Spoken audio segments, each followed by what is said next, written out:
ஒரு கிராமத்துல ஆகாஷ் விகாஸ்னு 2 நண்பர்கள் இருந்தாங்க. ஆகாஷ் ரொம்ப ஏழை, ஆனா விகாஸ் பணக்காரன். நேத்து எங்க அப்பா ஒரு சயின்ஸ் எக்ஸிபிஷனுக்கு போனாரு. அங்கிருந்து ஒரு டெலிஸ்கோப் கொண்டு வந்தாரு. பெரியவங்க பெருசு பெருசா கொண்டு வருவாங்க. நல்ல நண்பர்கள் இல்லன்னா பணம் இருந்து என்ன பிரயோஜனம்? வா, நேத்து நான் உனக்கு லஸ்ஸி வாங்கி கொடுத்தேன்ல, இன்னைக்கு நீ எனக்கு சமோசா வாங்கி கொடு. சரி வா, மார்க்கெட்டுக்கு போலாம். ஆகாஷும் விகாஸும் மார்க்கெட்டுக்கு போனாங்க. அங்க கடையில பார்த்தா ரொம்ப கூட்டமா இருக்கு. 2 பேரும் கடைக்கிட்ட போனாங்க. சித்தப்பா, கடையில இவ்வளவு பேர் இருக்காங்க. புதுசா சமோசா கடை வச்சிருக்காங்க. ஒரு வாட்டி சாப்பிட்டு பார்த்தா மறுபடியும் சாப்பிடணும்னு தோணுது. சரி பணம் கொடு, நான் சமோசா வாங்குறேன். வேணாம், உனக்கு மட்டும் நீ வாங்கிக்கோ, எனக்கு வயிறு சரியில்லை. ஆகாஷ் அந்த சமோசாவை வாங்க போனான். அப்போ விகாஸோட பார்வை சமோசா விக்கிறவர் மேல பட்டுச்சு. விகாஸ் சமோசா விக்கிறவர் மேல சந்தேகத்தோட பார்த்தான். ரொம்ப கஷ்டப்பட்டு ஒரு சமோசா கிடைச்சது. சூப்பர், இந்த மாதிரி சமோசா நான் சாப்பிட்டதே இல்லை. நீயும் சாப்பிட்டு பாரு. ஒரு வாட்டி சாப்பிட்டா மறுபடியும் கேப்ப. இந்த கடை பேர் பார்க்கலாம். நான் நாளைக்கும் வந்து இங்க சாப்பிட போறேன். ஆகாஷ் அந்த கடையோட பேரை பார்க்கறான். அந்த கடையோட பேரு மந்திர சமோசா. நீ ஒரு விஷயம் பாத்தியா? என்ன, எல்லாரும் அந்த சமோசா விக்கிறவர் புகழ்ந்து தள்ளுறாங்க.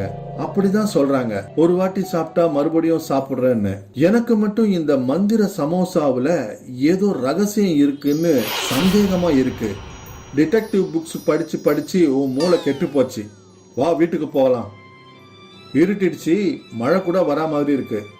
ஆகாஷும் விகாஸும் 2 பேரும் அவங்க வீட்டுக்கு போனாங்க. மறுநாள் ஆகாஷ் தூங்கி எழுந்த உடனே அவனுக்கு அந்த மந்திர சமோசா கடையில சமோசா சாப்பிடணும்னு மனசுல தோணுச்சு. கட்டிலுக்கு கயிறு பின்றது ஆகாஷோட பரம்பரை தொழில். தம்பி, ராம்பால் அவருடைய கட்டில கொடுத்துட்டு போயிருக்காரு. அத சாதா கைத்துல தான் பின்னணும். அப்பா, நான் சமோசா சாப்பிட்டு வரேன். ஆகாஷ் கட்டிலுக்கு கயிறு பின்ன உக்காந்தான். ஆனா அவனுக்கு வேலை செய்யறதுக்கே மனசு வரல. 2-3 நாள் வரைக்கும் ஆகாஷோட அப்பா ஆகாஷை எதுவுமே சொல்லல. ஆனா அதுக்கப்புறம் ஒரு நாள் விடிஞ்சதும் ஆகாஷ் சமோசா சாப்பிட போய்கிட்டு இருந்தான். அப்ப அவனோட அப்பா அவனை தடுத்தாரு.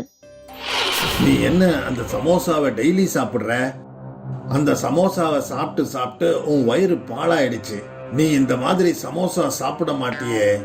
ஆனா 2-3 நாளாவே ரொம்ப சாப்பிட்டுட்டு இருக்க. இன்னைக்கு நான் உன்னை போக விட மாட்டேன். ஆனா அப்பா, நான் அந்த சமோசா சாப்பிடாம இருக்க முடியாது. ஆகாஷோட அப்பா ஆகாஷோட கைய பிடிச்சாரு. ஆனாலும் ஆகாஷ் நிக்கவே இல்லை. நண்பர்களே, என் பையனுக்கு பைத்தியம் பிடிச்சிருக்கு. அவனை நிறுத்த கொஞ்சம் உதவி செய்றீங்களா?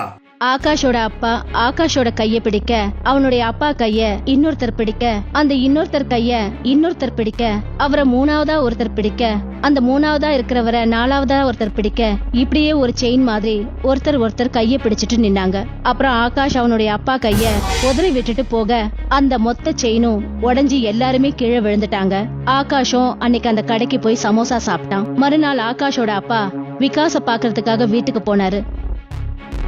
தம்பி விகாஸ், ஆகாஷுக்கு என்ன நடக்குதுன்னே தெரியல. மார்க்கெட்ல மந்திர சமோசா கடை வச்சிருக்காங்களாம். அடிக்கடி சமோசா சாப்பிடறதுக்கு அங்க போயிடுறான் அவன். நீங்க கவலைப்படாதீங்க அங்கிள், நான் எல்லாத்தையும் பாத்துக்கிறேன். அன்னைக்கு ராத்திரி அந்த மந்திர சமோசா கடைய மூடிட்டு அந்த கடையோட முதலாளி வீட்டுக்கு புறப்பட்டு போகும்போது விகாஸ் அவரை தூரத்துல இருந்து கண்காணிச்சான். அதுக்கப்புறம் அவரை ஃபாலோ பண்ணி பின்னாடியே போனான். கூடிய சீக்கிரத்துல இந்த ஊர்ல இருக்கிறவங்களுக்கு எல்லாம் நம்ம சமோசா பழக்கமாயிடும். அப்ப நாம பெரிய பணக்காரங்களாயிடலாம். கிராமத்து ஜனங்க எல்லாம் விட்டாளுங்க. நீங்க ஒரு கெமிஸ்ட்னு அவங்களுக்கு தெரியாது. அந்த சமோசாவில நீ போதை மருந்து கலந்திருக்க.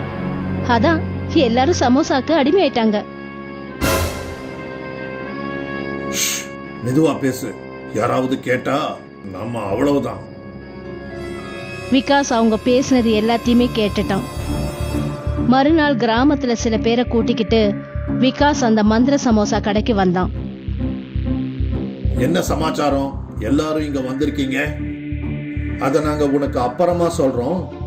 பெரியப்பா, முதல்ல நீங்க சமோசாவை சாப்பிடுங்க. ஊர் தலைவர் அந்த சமோசாவை சாப்பிட்டாரு. இப்போ எனக்கு இன்னும் சமோசா சாப்பிடணும்னு தோணுது. உண்மையை சொல்லு, நீ உன் சமோசால என்ன கலக்கிற? கிழங்கு மசாலா தான் நான் கலக்குறேன். நீங்களும் பாருங்களேன். உண்மையை ஒத்துக்கலைன்னா உடனே போலீஸை கூப்பிடுவேன்.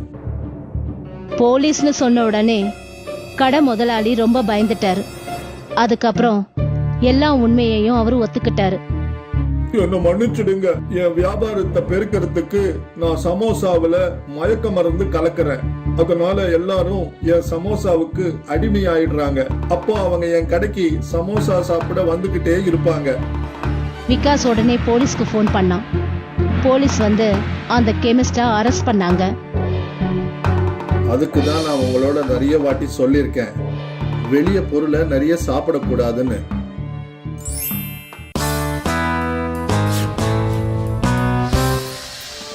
ஒரு கிராமத்துல பப்ளுங்கிற பேர் கொண்ட ஒரு பையன் இருந்தான். பப்ளு ஒரு அனாதை.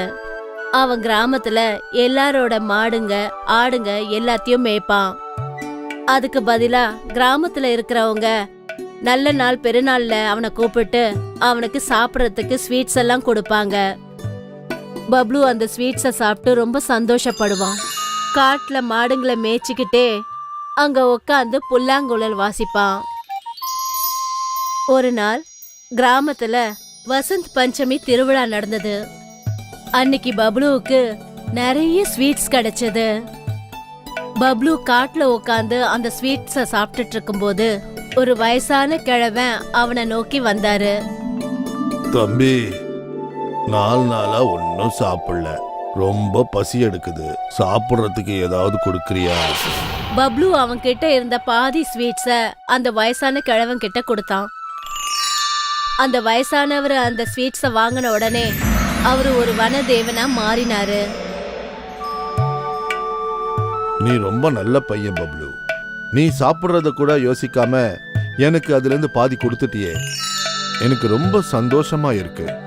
உனக்கு நான் 4 பொருள் கொடுக்கறேன், அது உனக்கு கஷ்ட காலத்துல உதவியா இருக்கும். அந்த வனதேவன் பப்ளுவுக்கு 3 கூடை கொடுத்தாரு.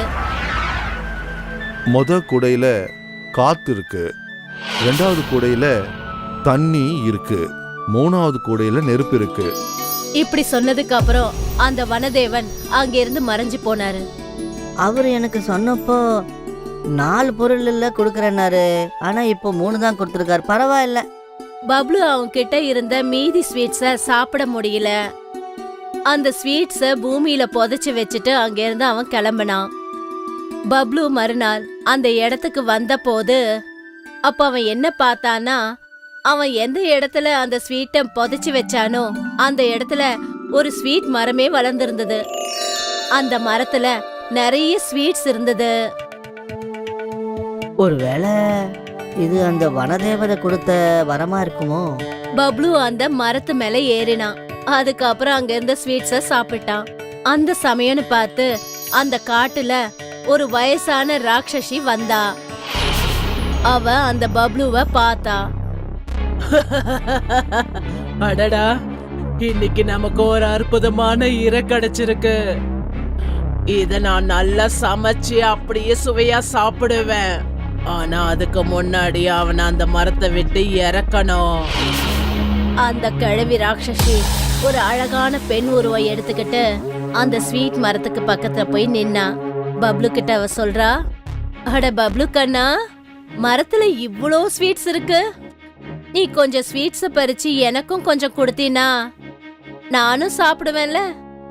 நான் ஸ்வீட்டை கீழே போடுறேன், நீ சாப்பிட்டுடு.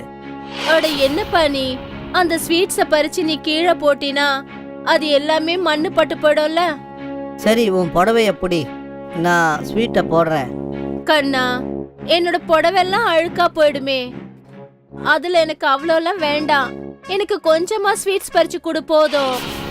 பப்ளுவால அந்த ராட்சசியோட மாய வித்தைகளை புரிஞ்சுக்க முடியல. அவன் அந்த மரத்தை விட்டு இறங்கின உடனே அந்த ராட்சசி தன்னோட சுயரூபத்துக்கு வந்துடுறா. அந்த பப்ளுவ ஒரு மூட்டையில போட்டு கட்டி போட்டா. அந்த மூட்டைய தன்னோட தோல்ல சுமந்துக்கிட்டு அவ வீட்டுக்கு கொண்டு போனா. இங்க பாரு சந்தா, இந்த மூட்டையில எனக்கு தேவையான இறைய புடிச்சு கொண்டு வந்திருக்கேன். முதல்ல இத கட்டி போடு, அதுக்கப்புறம் இதோட தலைய வெட்டுவோம். அத நல்லா சமைச்சு வை, அதுவும் நல்ல மசாலா போட்டு சமை. நான் போய் குளிச்சிட்டு வரேன். அந்த ராட்சசி குளிக்கிறதுக்காக போனா. அந்த பொண்ணு அந்த மூட்டைய திறந்தப்ப அதுக்குள்ள அவ பாக்குறா, ஒரு அழகான பப்ளுங்கிற பேர் கொண்ட பையன் இருந்தான். அந்த பப்ளு மேல அவளுக்கு ஒரு கருணை ஏற்படுது. 2 பேருக்குள்ள கொஞ்ச நேரம் பேச்சுவார்த்தை நடந்துச்சு. இந்த ராட்சசிக்கும் எனக்கும் எந்த சம்பந்தமும் இல்ல. ரொம்ப வருஷத்துக்கு முன்னாடி எங்க அம்மாவை பிடிச்சு அவ கொண்டு வந்தா. அந்த சமயம் நான் எங்க அம்மாவோட வயித்துல இருந்தேன். இந்த இடத்துல தான் நான் பிறந்தேன். எங்க அம்மாவை அந்த ராட்சசி சாப்பிட்டா. என்ன அந்த ராட்சசி அடிமையாக்கிட்டா. அவளுக்கு தேவையான வேலைகள் எல்லாத்தையும் என்ன வச்சே செய்ய வைப்பா. பப்ளுவும் சந்தாவும் 2 பேரும் சேர்ந்து அந்த ராட்சசி வீட்டை விட்டு ஓடினாங்க.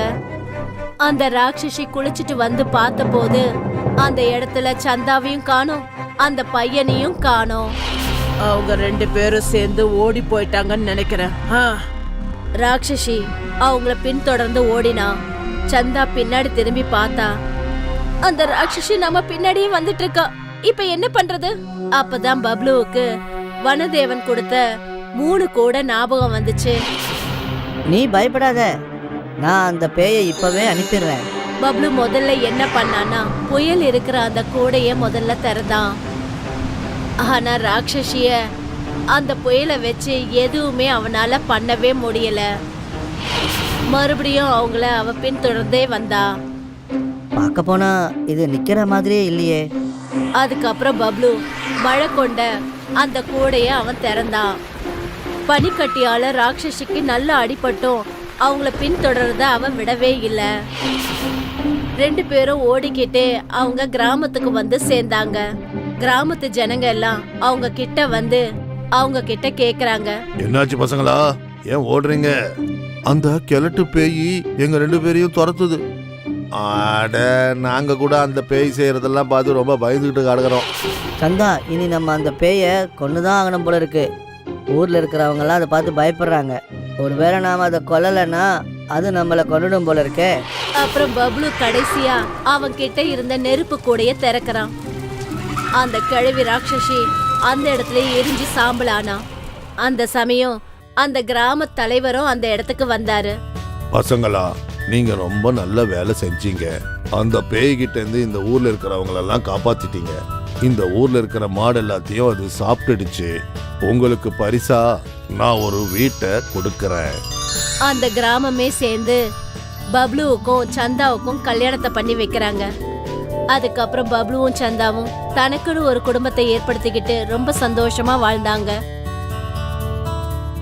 கவிதா அப்புறம் கிஷனோட வீட்டுக்கு வெளியில அவங்களுக்குன்னு ஒரு சின்ன நிலம் இருந்தது. அதுல கிஷன் தக்காளி தோட்டம் போட்டிருந்தாரு. என்னங்க, கொஞ்சம் சாப்பிடதான் வாங்கல. வரேன். தக்காளி செடிக்கு இங்க தண்ணி பாய்ச்சறேன். கிஷன் சாப்பிடறதுக்கு வீட்டுக்கு வந்த போது, எவ்வளவு நேரமா தான் உங்களை கூப்பிடுறது?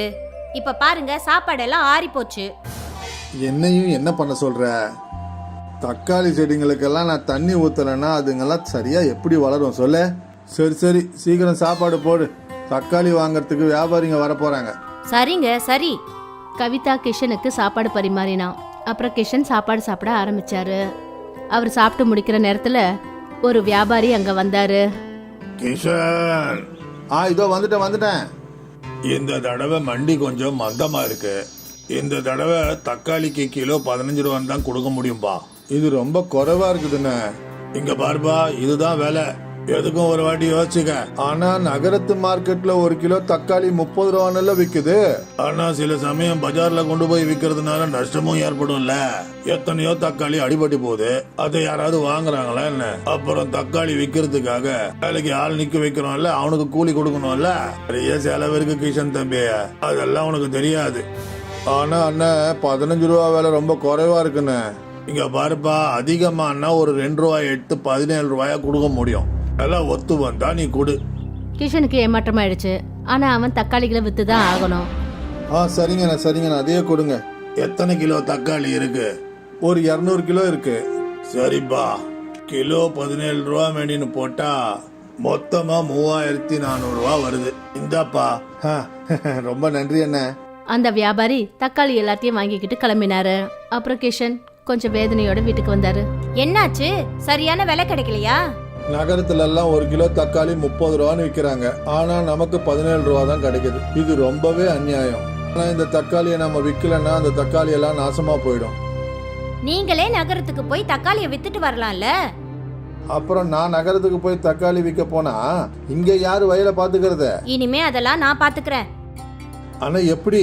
நீ வீட்டு வேலையை பாப்பியா இல்ல தோட்ட வேலையை பாப்பியா? நீங்க கவலைப்படாதீங்க, நான் காலையிலேயே வீட்டு வேலை எல்லாத்தையும் முடிச்சிட்டு நம்ம தோட்டத்தையும் பாத்துக்கிறேன். அதுவும் இல்லாம விவசாயம் பண்ண நீங்க சொல்லி கொடுத்துருக்கீங்க.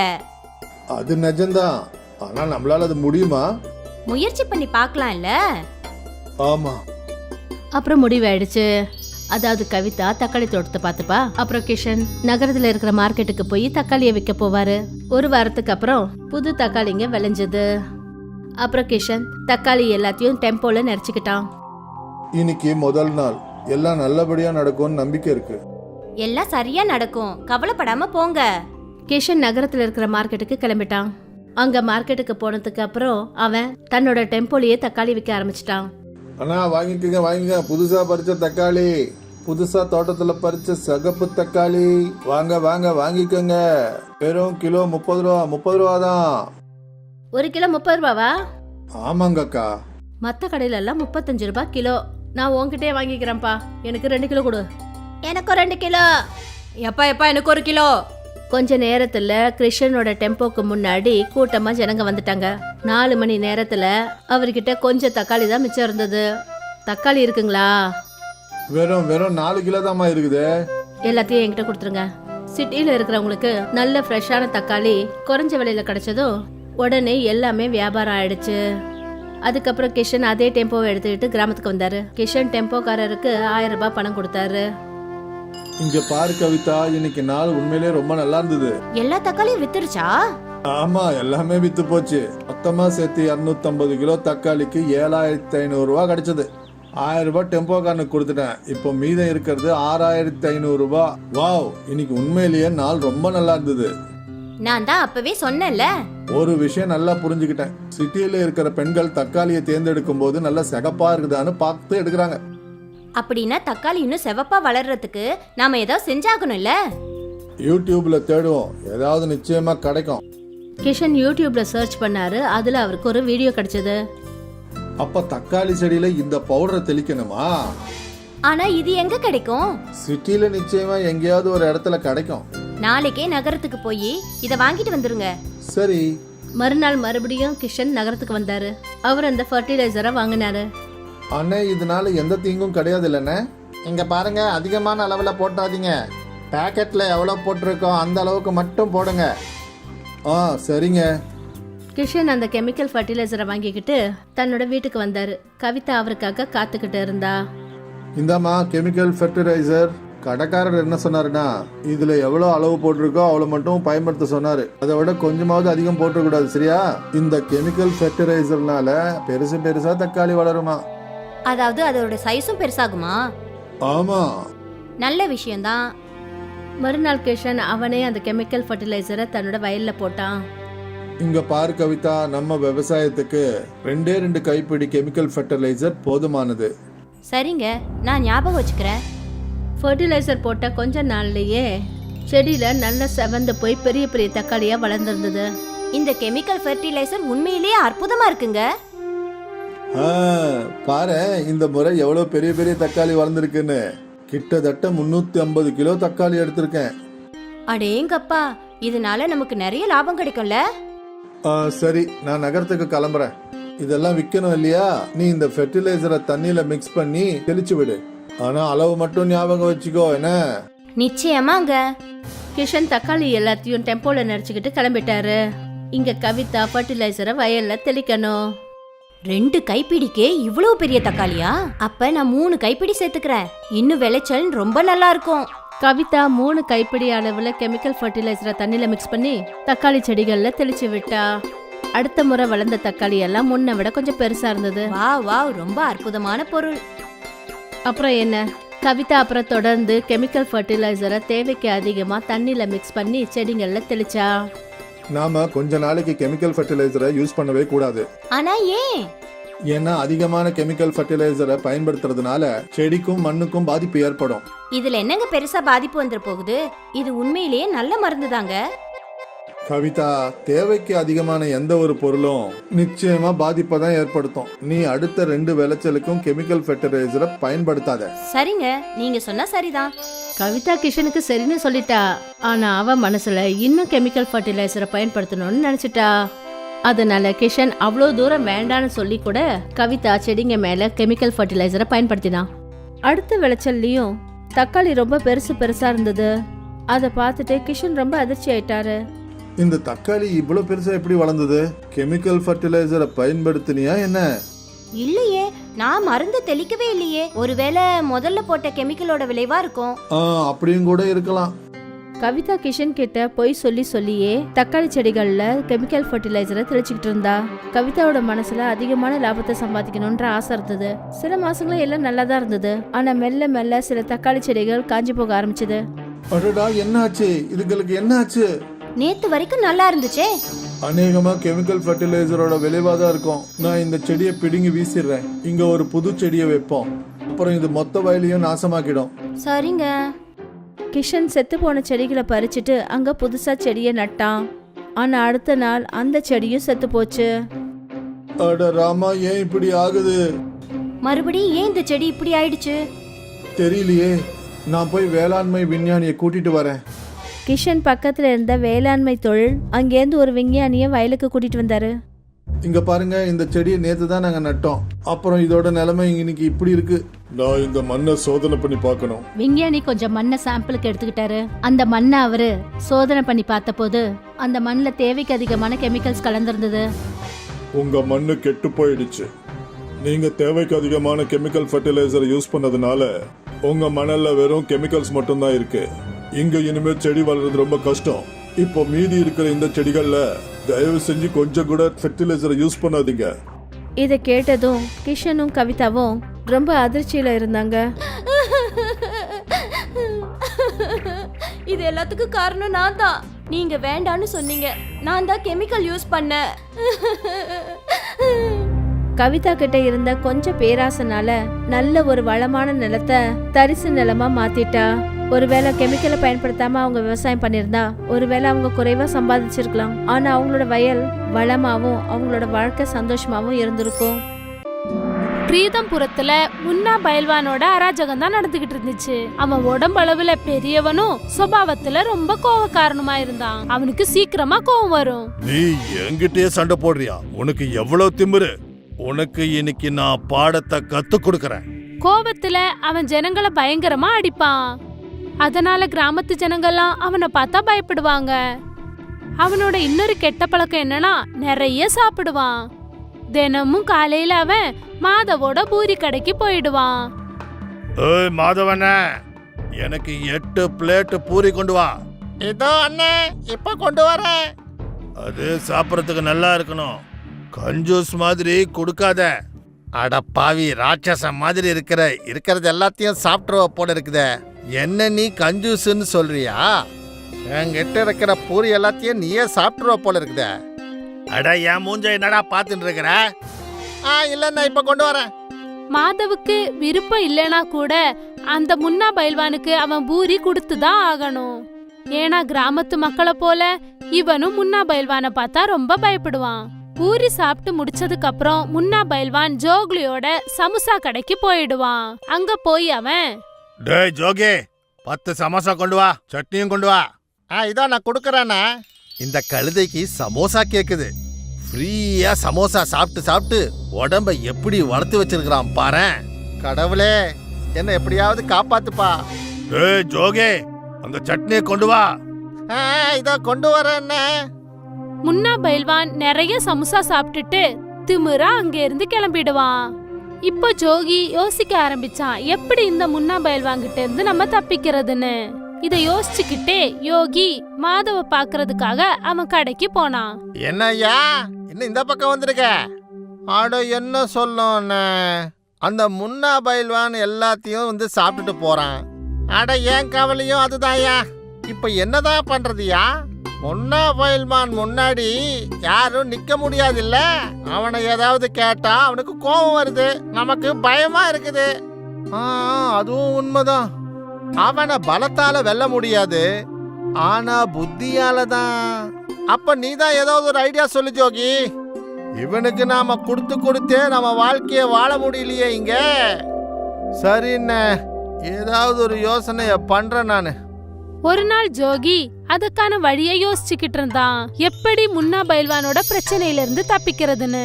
காலையில இருந்து சாயந்தரம் வரைக்கும் வேலை செஞ்சுக்கிட்டு இருக்கும் போதே அவன் அதை பத்தி யோசிச்சுக்கிட்டே இருந்தான். ஒரு நாள் ராத்திரி என்ன ஆச்சுன்னா, அவன் கடைய மூட போகும்போது ஒரு வயசான தாத்தா அவன் கடைக்கு பக்கத்துல வந்தாரு. தம்பி, சமோசா இருக்கா? ஒன்னே ஒண்ணுதான் இருக்குண்ணே, இதான் எடுத்துக்கங்க. இதுக்கு எவ்வளோ பைசா தம்பி?